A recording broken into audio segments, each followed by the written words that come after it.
NCP স্বতন্ত্রভাবে সংস্কারের পক্ষে যারা জোটবদ্ধ হতে চায় প্রয়োজনে আমরা তাদেরকে নিয়ে সংস্কারের পক্ষে, বাংলাদেশের পক্ষে এবং ভারতীয় আধিপত্যবাদের বিরুদ্ধে সাম্প্রদায়িক সম্প্রীতির পক্ষে যারা আছে, যে শক্তিটা গঠিত হয়েছে, সংস্কারের পক্ষের শক্তিগুলো যদি আমাদের সাথে আসতে চায় তাদেরকে সাথে নিয়ে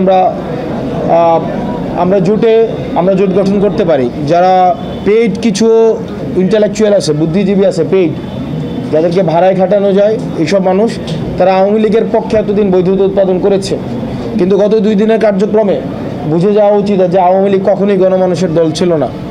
এই যে আগুন, সন্ত্রাস, জ্বালা পোড়াও, এগুলো কারা করেছিল অতীতে এবং বর্তমানে কারা করেছে এটি সুস্পষ্ট হয়ে গিয়েছে গত 2 দিনের কার্যক্রম।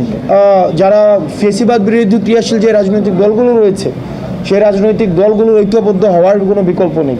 সেটির মধ্য দিয়ে আসলে আওয়ামী লীগের উপযোগিতা বাংলাদেশে যে বিনষ্ট হয়ে গিয়েছে, উপযোগিতার যে আর কোনো অবকাশ নেই, সেই জিনিসটি হচ্ছে তখন স্পষ্ট হবে।